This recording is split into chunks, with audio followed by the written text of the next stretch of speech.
Assalamualaikum warahmatullahi wabarakatuh. Jamaah sekalian rahimakumullah, pekan yang lalu kita sudah menyampaikan informasi akan sabda dari baginda Nabi Muhammad sallallahu alaihi wasallam mengenai tentang ta'jilu qada'id daini 'anil mayyit wal mubadarah ila tajhizihi illa ayyamuta fuj'atan fayatruku hatta yattaqin mautahu. Bab tentang diharuskan menyegerakan hal ihwal yang berkenaan dengan hutang piutang jenazah yang sudah wafat meninggal dunia, dibayarkan oleh ahli warisnya dari harta warisan yang ditinggal oleh jenazah yang bersangkutan. Karena hutang seseorang itu diwajibkan untuk dibayarkan. Karena kalau tidak dibayarkan di dunia, nanti akan dibayarkan di akhirat. Dan di akhirat tidak ada mata uang yang berlaku, sehingga nanti model pembayarannya dibayarkan dengan amal ibadah dari pahala-pahala jenazah yang bersangkutan, sehingga semakin banyak hutangnya semakin sedikit nanti pahalanya karena digunakan untuk membayar hutang-hutangnya. Itu pun kalau pahalanya cukup.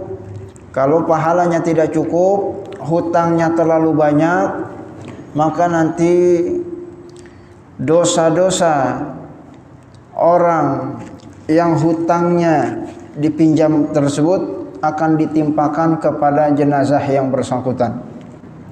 Oleh karena itu, hadis ini tentunya ingin menegaskan kepada kita, jangan pernah kita nyaman hidup memiliki hutang kecuali kita pastikan kita selesaikan dulu di dunia. Jangan sampai tidak kita bayar, karena ini merupakan dosa yang sangat besar di hadapan Allah Subhanahu wa taala. Dan hadis ini juga menunjukkan bahwa hutang seseorang itu tidak lunas gara-gara orang itu meninggal. Ya. Jangan sampai ada kesan kalau orangnya udah meninggal, hutangnya lunas. Ya, kalau begitu mah enak banget. Ya, kita ngutang aja yang banyak udah. Ngutang sebanyak-banyaknya. Ya, enggak apa-apa, ntar pas meninggal lunas. Alhamdulillah. Dalam agama kita tidak. Ya, kewajiban yang belum ditunaikan di dunia nanti akan ditunaikan di akhirat. Diselesaikan di hadapan Allah Subhanahu wa taala, sampai-sampai Rasulullah mengeluarkan satu sabda, nafsul mu'min mu'allaqatun bidainihi hatta yuqta anhu. Jiwa-jiwa orang yang wafat meninggal dunia itu akan terkatung-katung nasibnya, enggak jelas sampai hutangnya dibayarkan. Siapa yang membayarkan? Tentu ahli waris yang masih hidup yang punya kesempatan untuk membayarkan. Maka beruntunglah bagi kita yang memiliki ahli waris yang beriman dan bertakwa kepada Allah, sehingga kalau orang tuanya sudah meninggal, yang diurusin bukan cuma harta warisnya. Ya, bagaimana orang tuanya ini dipastikan jangan sampai mati meninggalkan hutang. Dibayarkan hutang tersebut dari harta yang ditinggalkan. Makanya dalam bab ilmu waris, harta yang ditinggal oleh jenazah itu tidak otomatis menjadi harta waris, yaitu dikurangi dulu hutang-hutang yang bersangkutan, baru nanti sisanya dibagikan kepada ahli waris sesuai dengan ilmu waris yang berlaku dalam syariat agama kita. Ya, oleh karena itu jamaah sekalian rahimakumullah, mudah-mudahan tema-tema yang kemarin disampaikan dari peringatan yang Rasulullah sallallahu alaihi wasallam sabdakan tentang urusan ihwal hutang piutang, mudah-mudahan kita semua berupaya dengan sekuat tenaga untuk menjalankan perintah Allah Subhanahu wa taala dan Rasulnya. Amin ya rabbal alamin. sehingga jangan sampai lagi terjadi apa yang terjadi ya hari ini di tengah-tengah masyarakat kita.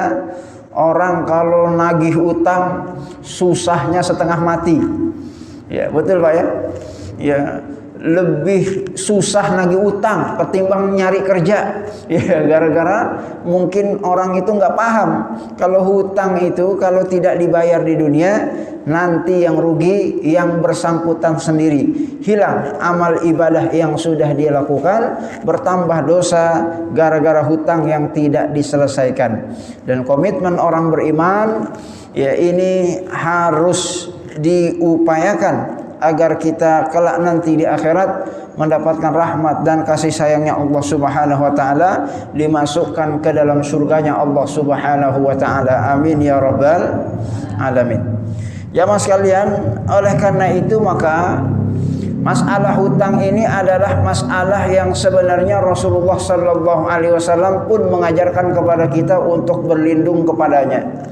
Ada doa yang Rasulullah sallallahu alaihi wasallam ajarkan kepada kita, a'udzubika minal ghalabatid daini wa qahrir rijal. Ya Allah, lindungi hamba dari keterlilitan hutang. Ya, jadi berhutang itu termasuk karakter yang kita perlu untuk berlindung kepada Allah daripadanya. Ya, Rasulullah mengajarkan kepada kita untuk senantiasa berdoa agar kita terlindung dari lilitan hutang. Ya, ini jadi pada saat Rasulullah berdoa seperti ini bukan berarti Rasulullah hidupnya penuh dengan hutang. Ya, tidak, tapi ingin mengajarkan kita umatnya agar hidup itu jangan gali lubang tutup lubang. Ya, jangan dalam hidup itu semuanya ngutang. Ya, beli motor kita ngutang, beli mobil kita ngutang, punya rumah kita ngutang, ya semuanya ngutang. Ya, sampai umroh pun sampai ngutang. Ya, ini bukannya nggak boleh umroh ngutang, secara fikih silakan, tapi jangan sampai melakukan ibadah itu menjadi beban. Ya, kalau yang ngomong ya biro sales travel haji sih ya nggak apa-apa ngutang, yang banyak ngutang. Kalau perlu besok umroh, bulan besok umroh lagi nggak apa ya, karena dia mendapatkan keuntungan. Tapi dalam perspektif ya hukum Islam, ya akhlak yang diajarkan oleh baginda Nabi, selayaknya kalau bisa jangan banyak-banyak hutang, apalagi sampai kelilit, sampai kita nggak sanggup untuk membayarnya. Ya kalau perlu, kalau kita mau utang pakai jaminan. Untuk apa? Nanti kalau sampai kita nggak sanggup bayar, jaminan itu nanti yang akan kita jadikan kompensasi untuk membayar hutang kita agar selesai urusannya di dunia sebelum nanti dibawa ke mahkamah akhirat. Nauzubillah summa nauzubillah.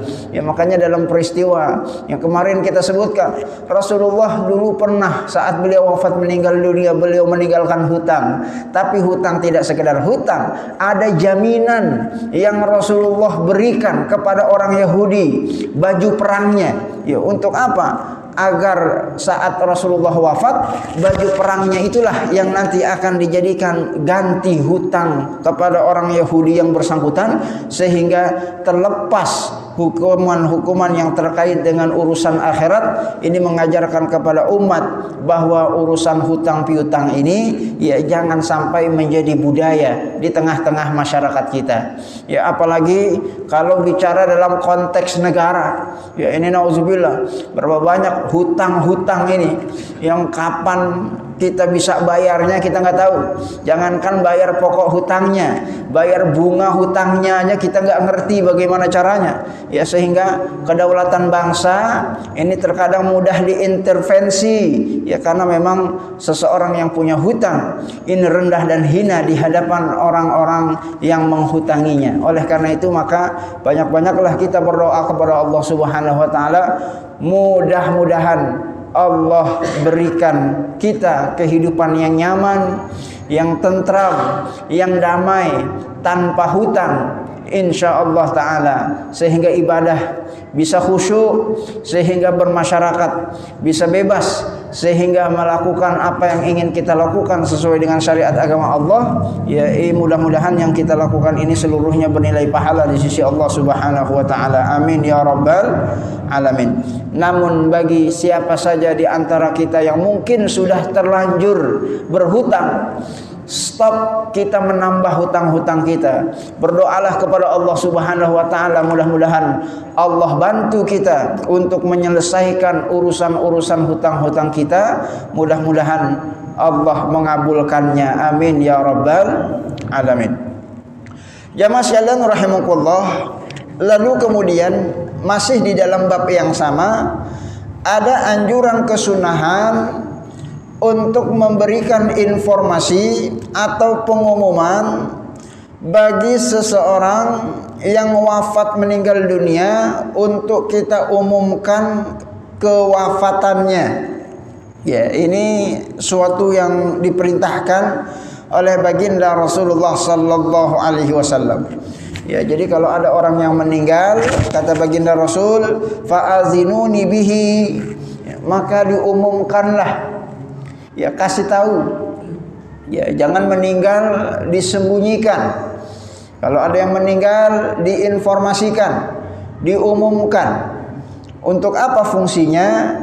Ya, mungkin ada di antara jamaah yang ingin berkenan mensolatkan jenazahnya. Mungkin ada di antara sahabatnya yang mungkin ingin mengiringi jenazahnya ke pemakaman, ya, sehingga dia bisa ngikut sholat jenazah, sehingga dia bisa ngikut mengiringi ke kuburannya. Ya, mungkin ada di antara kita yang meninggal itu masih ada urusannya yang terkait dengan hutang piutang, ya, sehingga nanti ahli warisnya bisa menyelesaikannya. Ya, jadi pengumuman-pengumuman ini sangat penting untuk dilaksanakan dalam rangka memberikan informasi kepada orang-orang terkait yang mungkin ada kepentingan di sana. Ya, oleh karena itu tidak mengapa kalau ada yang meninggal diumumkan, ya, meskipun urusan teknisnya itu disesuaikan.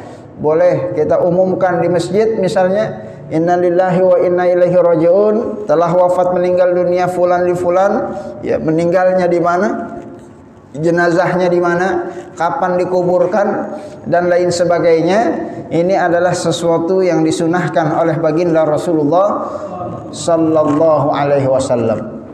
Ya, begitu juga mungkin diumumkan, ya, via media sosial. Ya, hari ini kita hidup di era yang syarat dengan kemajuan teknologi.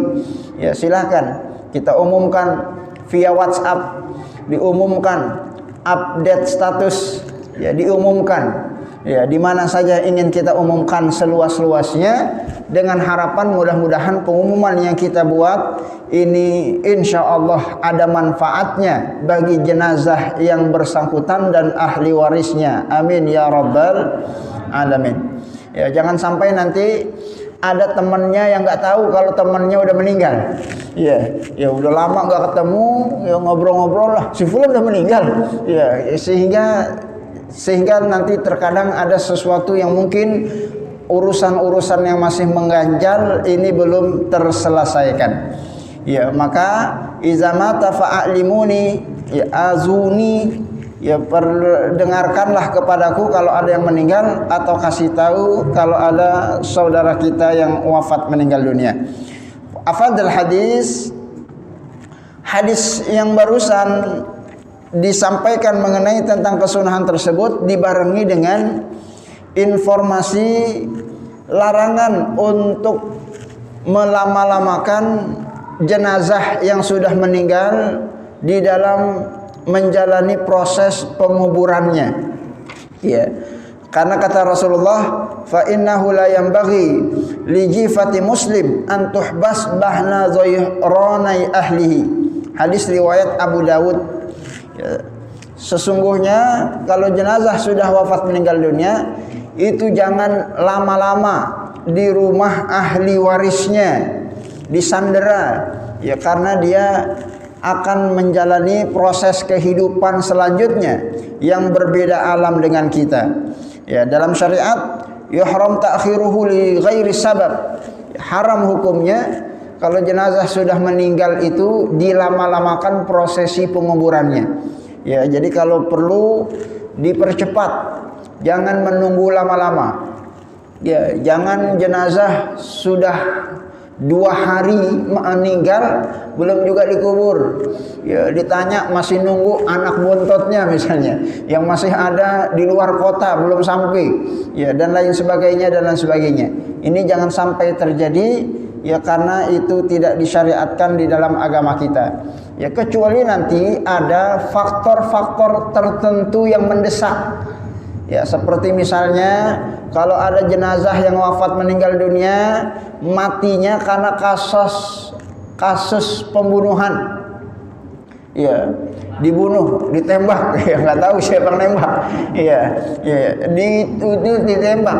Ya, kalau mau dikubur, ya khawatir nanti jenazahnya perlu diotopsi, ya, oleh tim forensik. Ya, diteliti ini siapa yang nembak, pelurunya siapa, dari jarak berapa meter dan sebagainya untuk, ya, membuktikan siapa pelaku penembakan. Ya, karena biasanya pelakunya nggak ngaku dan lain sebagainya.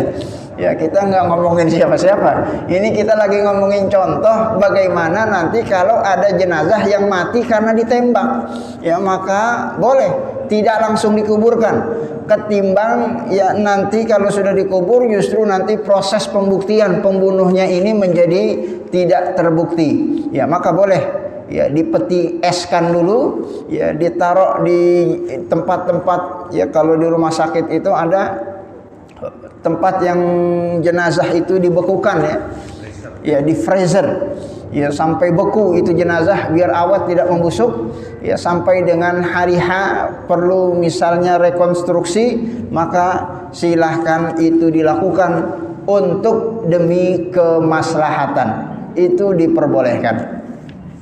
Ya, jamaah sekalian rahimakumullah. Tapi kalau tidak ada uzur-uzur syar'i yang diperbolehkan, maka hal tersebut tidak diperkenankan. Baik. Ya, jamaah sekalian rahimakumullah, kecuali juga nanti terjadi di beberapa negara-negara yang mayoritas, ya, non muslim. Ya, seperti ada informasi yang saya dapatkan waktu safari dakwah ke Australia kemarin itu, ada salah satu jamaah yang bercerita, ya, Pak Ustadz, di sini ini kalau ada warga negara kita yang meninggal dunia itu nggak boleh langsung dikuburkan. Ya, itu harus nunggu polisi dulu datang. Ya, karena kalau kita langsung ada orang yang meninggal, kita mandiin, kita kafanin, kita kuburin, ya, ini dikhawatirkan kita dituduh orang yang membunuh jenazah yang tersebut. Ya, maka di sana itu, ya, hukum yang berlaku kalau ada yang meninggal, siapapun tidak boleh ada yang menyentuh. Ya, harus nunggu polisi dulu datang. Ya, harus nunggu polisi dulu datang, dipastikan dia mati bukan karena kasus pembunuhan. Ya, nanti kalau sudah oke, ini meninggalnya tabi'i secara natural, silakan dilakukan prosesi yang selanjutnya. Ya, maka kalau ini tentunya seperti itu aturan hukum yang berlaku di negara setempat, ya, maka silakan saja, ya, kita tidak dulu menjalankan proses yang sesuai dengan syariat, ketimbang nanti kalau kita lakukan justru kita yang terkena pasal pelanggaran, ya, membunuh seseorang, ya, yang kita tutupi dengan proses pemandian, pengkafanan dan pengkuburan jenazah. Ya, oleh karena itu tadi disampaikan, alhamdulillah kita hidup di negara yang mayoritas muslim, yang insyaallah, ya, hal itu tidak akan terjadi. Ya, mudah-mudahan kita semua senantiasa mendapatkan taufik dan hidayah dari Allah Subhanahu wa taala. Amin ya rabbal alamin. Jamaah sekalian rahimakumullah, di antara hal ihwal yang juga disunahkan dalam syariat agama, al-mau'izatu indal qabri. Ya, pada saat jenazah dikuburkan itu hendaklah ada sebagian dari kita yang memberikan tausiah agama di kuburan. Ya, ini saya tidak tahu jadi tradisi atau tidak hal tersebut di negeri kita. Ya, kalau di beberapa negara-negara Timur Tengah, ya ini menjadi tradisi. Kalau kita menghantarkan jenazah dikuburkan, nanti ada ustadz tuh yang ceramah di kuburan. Ya, nyeramahin siapa? Nyeramahin kita yang ikut nganterin. Ya, kalau diceramahin di kuburan, ya ini biasanya ya mentalitas dan tingkat spiritualitas kita itu sedikit meningkat dibandingkan kalau kita dengerin ceramah di masjid. Ya betul Pak ya. Ya kalau ceramah di masjid kan Masya Allah bisa sambil nyender, bisa sambil ngopi, bisa sambil ada kuenya. Ya, tapi kalau diceramahin di kuburan, materinya materi tentang azab kubur, materinya tentang Masya Allah, itu pasti kita akan menjiwai. Dan itulah yang diajarkan oleh Rasulullah Sallallahu Alaihi Wasallam. Ya, jadi dalam satu hadis, ya pernah ini ceritanya disampaikan oleh Sayyidina Ali. Qulna fi najanah fi baqi'il gharqat. Ya, kami ya sedang menghantarkan jenazah di perkuburan Baqi'. Fa'atana Rasulullah sallallahu alaihi wasallam. Ya, Rasulullah sallallahu alaihi wasallam datang. Faqa'ada wa qa'adana haulahu. Ya, Rasulullah duduk di sekitarkan pemukaman itu. Rasulullah duduk, kami pun ikut duduk mengelilingi Rasulullah sallallahu alaihi wasallam. Wa qa'adna haulahu. Wa ma'ahum mihdarah fanakasa faja'ala yanqutu bi hadratihi thumma qala. Ya, setelah itu terjadi, kami sudah kelilingi Rasulullah. Rasulullah duduk ada di tengah. Rasulullah sambil memberikan nasihat kepada kami. Ma minkum min ahadin illa wa qad kutiba maq'adahu minan nari wa maq'adahu minal jannah. Ya, Rasulullah kasih kultum. Rasulullah kasih ceramah. Salah satu isi dari ceramahnya, tidaklah ada di antara kalian kecuali Allah sudah tuliskan tempatnya di surga atau tempatnya di neraka. Ya, tidaklah di antara kalian yang ada di sekeliling Rasulullah saat itu kecuali Allah sudah mengetahui di mana tempat kalian. Apakah tempat kalian nanti di neraka ataukah tempat kalian itu nanti di surga? Karena kita ketahui dan kita yakini bersama bahwa yang namanya takdir Allah Azza wa Jalla itu sudah dituliskan sebelum manusia itu sudah dilahirkan. Ya, kita ketahui bahwa saat janin berumur 120 hari, kurang lebih 4 bulan, itu kan ditiupkan ruh kepada ruh yang bersangkutan itu oleh Allah Subhanahu wa taala. Apa yang Allah tuliskan kepada janin yang barusan Allah tiupkan roh, Allah akan tuliskan bikatbi rizkihi wa ajalihi wa amalihi wa saqiyun aw sa'idun. Allah tuliskan kapan dia matinya, berapa umurnya di dunia, kapan seberapa banyak dia rezeki yang Allah berikan. Ya, Allah sudah tuliskan itu, termasuk kemana nanti dia kembali, ke surga apa ke neraka. Allah sudah tahu itu, dan itulah pengetahuan Allah yang maha sempurna, yang tidak dibatasi oleh tutorial wilayah dan batasan-batasan waktu, karena Allah sendirilah yang menciptakan waktu tersebut.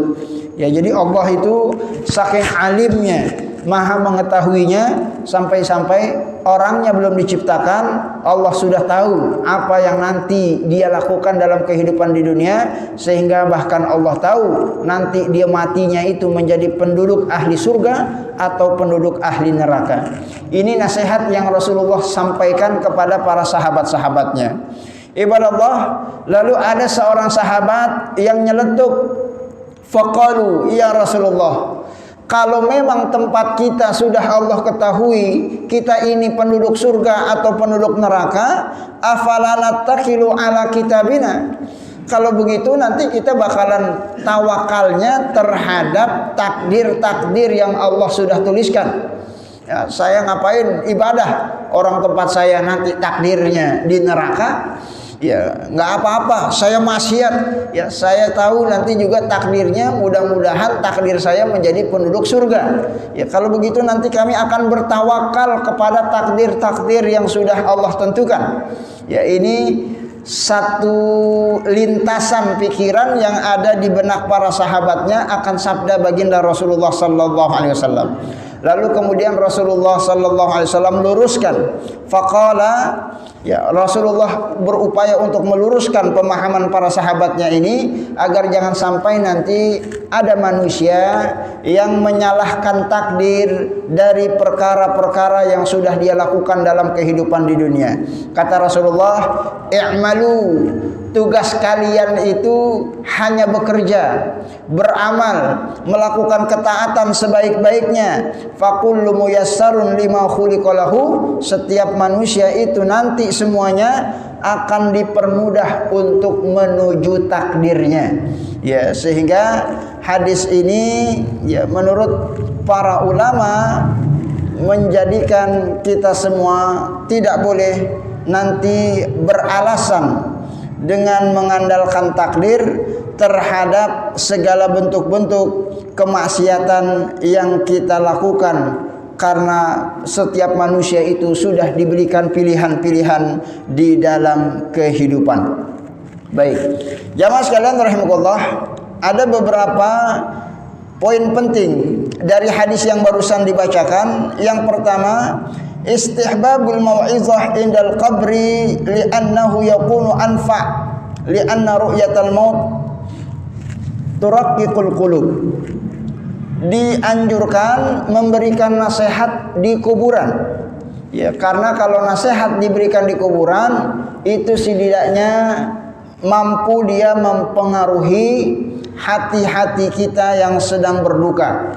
Ya, mudah-mudahan lebih mengena kalau nasihatnya itu disampaikan di kuburan. Ya, maka silahkan kalau ini bisa kita jadikan kebiasaan dan tradisi. Ya, jadi selain nanti di kuburan kita baca Yasin, kita mentalkinkan, kita melakukan apa yang biasa dilakukan, salah satu di antara yang bisa kita lakukan adalah memberikan tausiah agar yang hadir mudah-mudahan bertambah iman, bertambah takwa, bertambah rasa takut kepada Allah Subhanahu wa taala, bertambah imannya dengan keyakinan bahwa manusia nanti semuanya akan menuju Allah Subhanahu wa taala.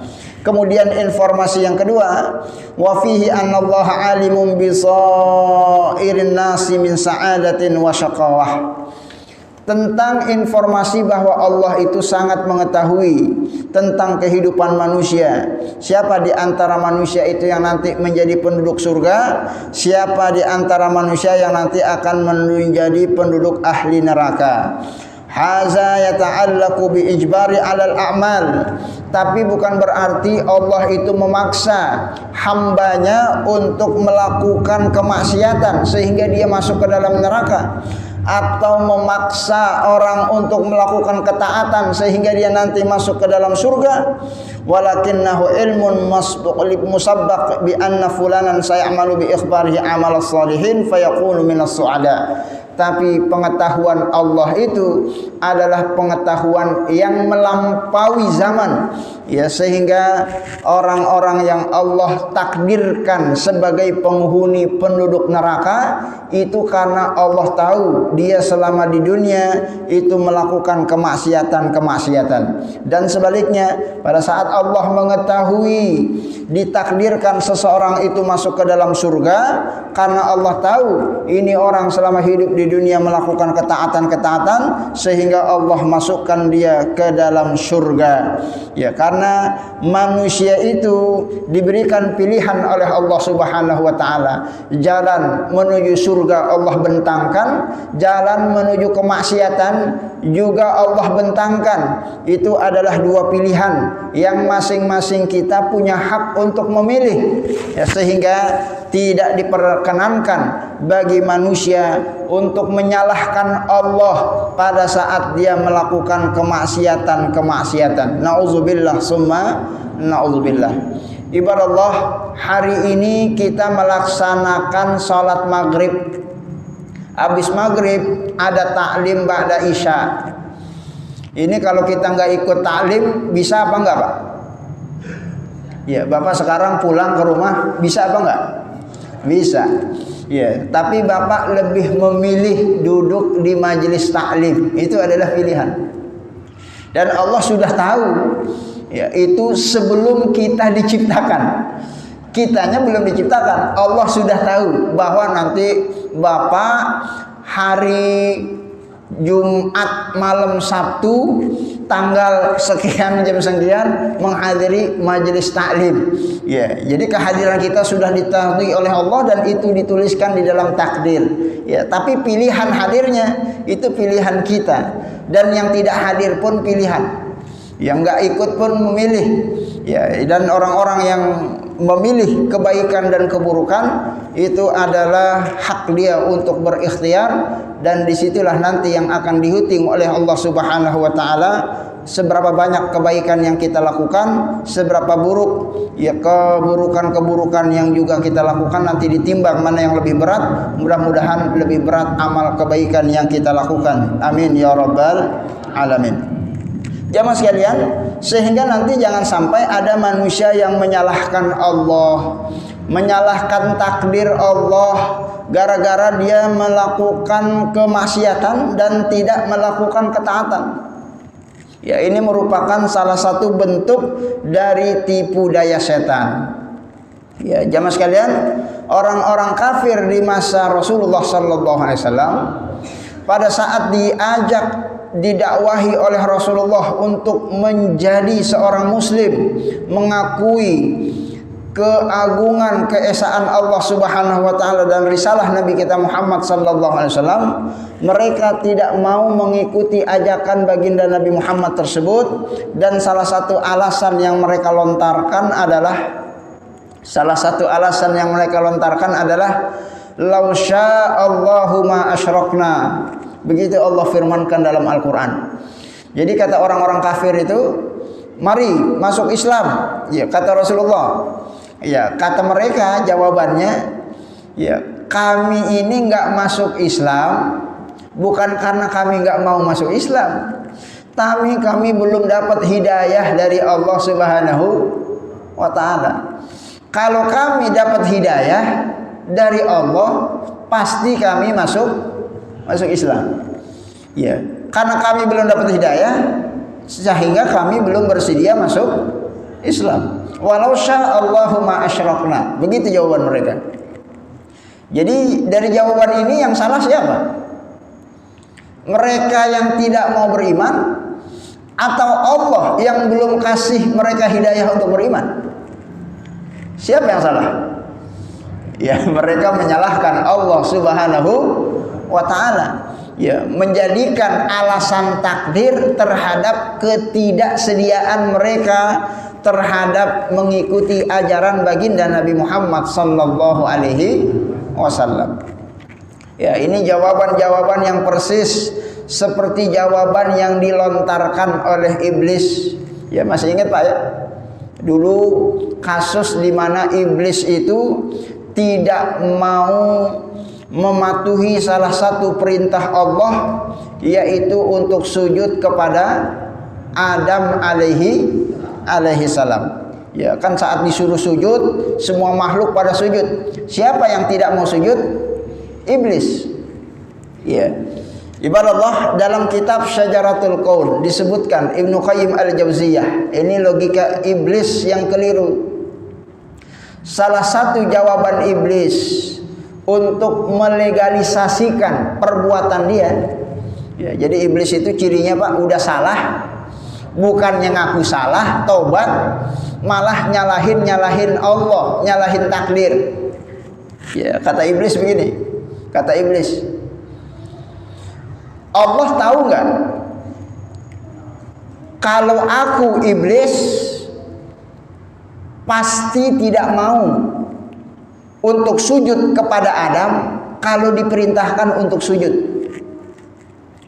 Tahu nggak Allah itu Pak? Allah Al-Alim yang maha tahu. Tahu nggak sebelum diperintahkan iblis sujud sama Adam, tahu nggak Allah kalau iblis pasti nggak mau sujud? Tahu nggak Pak? Tahu. Kata iblis, udah tahu saya nggak mau, kenapa disuruh sujud? Jawaban iblis, udah tahu saya nggak mau sujud, kalau disujud kenapa disuruh sujud, nggak disujud yang lain? Ya itu iblis. Ya, sehingga yang salah siapa? Yang salah iblis yang nggak mau sujud. Apa yang salah? Allah yang udah tahu iblis nggak bakalan mau kalau disuruh sujud, malah disuruh sujud. Ya, ini kesalahan fatal, menyalahkan takdir Allah Subhanahu wa ta'ala. Ya, jamaah sekalian rahimakumullah. Jadi logika sesat iblis ini ya jangan sampai nanti menjadi racun di dalam keyakinan kita terhadap keagungan Allah Subhanahu wa ta'ala. Ya, Allah itu sama sekali tidak zalim terhadap hamba-hambanya. Ya, Allah tegaskan, innallaha la yuzlimul ibad. Allah tidak pernah menzalimi manusia. Ya, manusia itu akan diberikan apa yang mereka lakukan sesuai dengan apa yang mereka kerjakan sesuai dengan pilihan-pilihannya. Manusia diberikan hakul ikhtiar untuk memilih mana yang baik, mana yang buruk. Ya, Allah berikan pahala bagi yang menjalankan kebaikan, Allah kasih dosa bagi yang menjalankan kemaksiatan.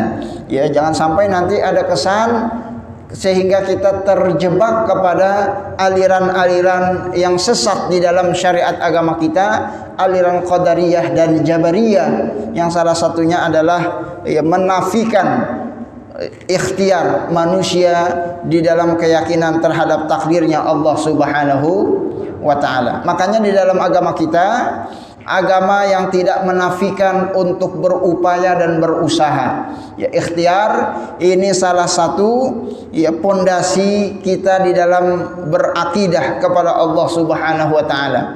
Ya, kita pengen masuk surga, ya salat. Ya, kita pengen dapat banyak pahala, ya baca Quran. Kita ingin mengumpulkan pundi-pundi kebaikan, silakan sedekah sebanyak-banyaknya. Ini dalam rangka kita berikhtiar. Ya, tidak nanti kita ngapain sholat, ya ngapain puasa, ngapain saya sedekah, kan takdirnya sudah ada. Ya, kalau sedekah yang banyak juga, kalau takdirnya neraka bakal apaan? Ya, meskipun saya bermaksiat, kalau emang takdirnya surga, toh nanti juga bakalan masuk surga. Ini adalah keyakinan yang keliru yang tidak pernah diajarkan oleh baginda Rasulullah sallallahu alaihi wasallam. Ya, sehingga pertanyaan para sahabat, afala nattaqilu ala kitabina? Kalau begitu apakah kami nanti akan bertawakal terhadap takdir yang sudah yang Allah tentukan ya Rasulullah? Faqala, enggak begitu. I'malu, bekerjalah kalian, lakukanlah ketaatan sebanyak-banyaknya. Ya, nanti urusan takdir itu urusan Allah Subhanahu wa ta'ala.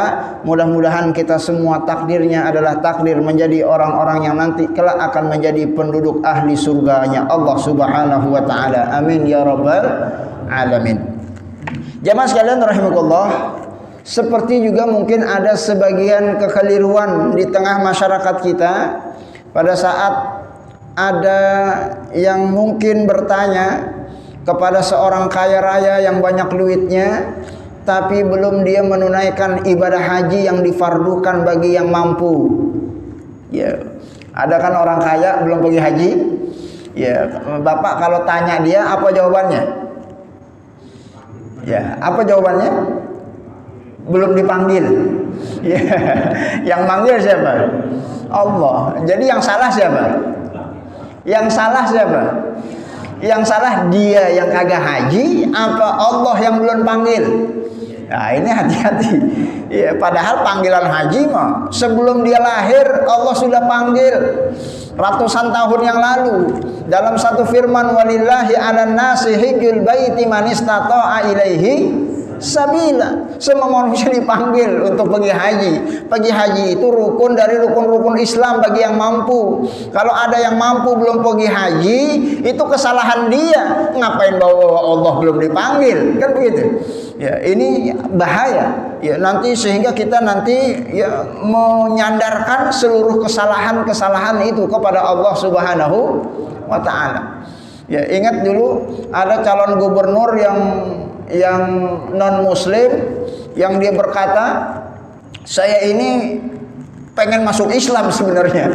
Ya, cuman belum dapat hidayah aja begitu. Ya, jadi yang salah siapa? Dianya yang nggak mau masuk Islam atau Allahnya yang belum kasih hidayah?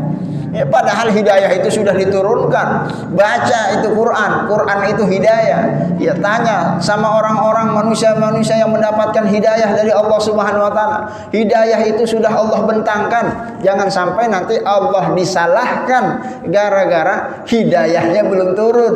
Padahal itu pilihan dia untuk mau tidak beriman ataupun mau beriman kepada Allah Subhanahu wa taala. Ya, jamaah sekalian rahimakumullah, ada sebagian jamaah kita mungkin yang belum mau menghadiri majelis-majelis taklim. Ya, apa alasannya, Pak? Pak Haji, enggak ngaji-ngaji ini, apa alasannya? Iya, ini belum dapat hidayah ini. Padahal hidayah mah semua sudah diumumkan. Azan, maghrib, isya, subuh dikumandangkan. Mau hidayah apa lagi? Ya, jangan sampai nanti karena kita tidak melakukan ketaatan, takdir yang disalahkan. Karena kita melakukan kemaksiatan, takdir yang disalahkan. Seorang wanita yang pekerjaannya menjadi PSK, apa kalau ditanya? Sudah garis hidup, sudah nasib dan lain sebagainya. Padahal Allah tidak pernah ya menulis takdir manusia itu dipaksa untuk menjadi wanita berzina. Tidak pernah Allah memaksa manusia untuk melakukan kezaliman. Ya, kalau begitu buat apa adanya dosa? Buat apa adanya pahala? Kalau memang itu semuanya dipaksa manusia untuk melakukannya, di mana keadilan Allah Subhanahu wa taala? Ya, sebab Tuhan kita sifatnya adalah sifat keadilan. Itu adalah sifat Tuhan yang maha sempurna. Tuhan yang tidak pernah berbuat zalim sedikit pun terhadap apa yang dilakukan oleh manusia-manusia. Manusia itu sendirilah yang melakukan perbuatan kezaliman, namun seringkali Allah yang dipersalahkan. Maha suci Allah dari tuduhan-tuduhan yang tidak mendasar. Mudah-mudahan kita semua senantiasa hamba-hamba yang mendapatkan taufik dan hidayah dari Allah Subhanahu wa taala. Amin ya rabbal alamin. Baik jamaah sekalian rahimakumullah, sepertinya akan ada hal-hal yang mungkin mau dikonfirmasikan dari apa yang barusan kita sampaikan. Waktu dan tempat saya persilahkan kalau ada yang mau ditanyakan. Terima kasih Pak Haji. Jadi mengenai tentang menyegerakan, ya itu memang relatif. Ya, berapa lamanya itu relatif. Hanya saja prinsipnya al-isra bil janazah, mensegerakan jenazah untuk segera dilakukan tahapan-tahapan prosesinya. Ini adalah sesuatu yang disunahkan oleh baginda Rasulullah sallallahu alaihi wasallam. Ya, artinya kalau ada yang meninggal, ya segera dilakukan prosesi tahapan-tahapannya. Ya, meskipun kan ya tentu yang pertama ya jangan terlalu cepat-cepat juga. Khawatir nanti itu orang belum meninggal dibilang udah meninggal, udah dimandiin, dikafanin, mau dikuburin, nggak tahu bangun hidup lagi dia. Ya, padahal dia belum mati. Ya, karena kita terlalu terburu-buru, belum mendapatkan hasil yang valid dari yang ahli, misalnya para tim medis. Oh, ini udah meninggal, ini belum. Ya, sehingga kesalahan-kesalahan itu terjadi. Ya, jadi menyegerakan itu bukan berarti terburu-buru. Artinya kalau ada yang meninggal, ya pastikan dulu ini benar meninggal apa pingsan. Ya, karena kan mirip-mirip Pak ya, meninggal sama pingsan. Ya, sehingga kalau memang sudah dipastikan sudah meninggal, ya silahkan kita lakukan prosesi selanjutnya. Ya, tentunya adalah memandikan jenazahnya. Ya, ini prosesi memandikan disegerakan. Ya, jangan sampai meninggalnya sudah 1 hari, mandiinnya besok hari. Ya, karena khawatir di masa 1 hari sebelum dia dimandikan itu ada pihak saudaranya yang mungkin bertakziah ingin mensolatkan jenazah tapi tidak bisa dilakukan karena memang jenazahnya belum dimandikan. Karena syarat untuk mensolatkan jenazah itu harus sunnah mandi dulu. Kalau jenazahnya belum dimandikan, itu belum bisa disolatkan, sehingga hilang kesempatan dia mendapatkan doa dari saudaranya yang ingin mensolatkan jenazahnya gara-gara jenazahnya belum dimandikan. Ya, begitu juga proses selanjutnya dikafankan dan dibawa ke pemakaman. Ya, ini tentu disesuaikan dengan adat istiadat, kebiasaan dan undang-undang yang berlaku di negara setempat. Ya, sepertinya misalnya kalau di kita, kalau kita pengen nguburinnya di tempat pemakaman umum, ya nggak bisa. Jenazah habis kita mandiin main kita bawa aja. Yang ada kuburannya belum tersedia.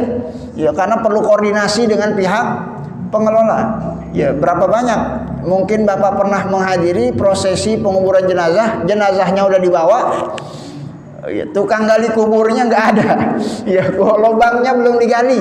Ya, maka ya hal-hal teknis seperti itu ya silahkan dikoordinasikan dan disesuaikan. Artinya kalau yang mandiin udah siap, silahkan mandiin.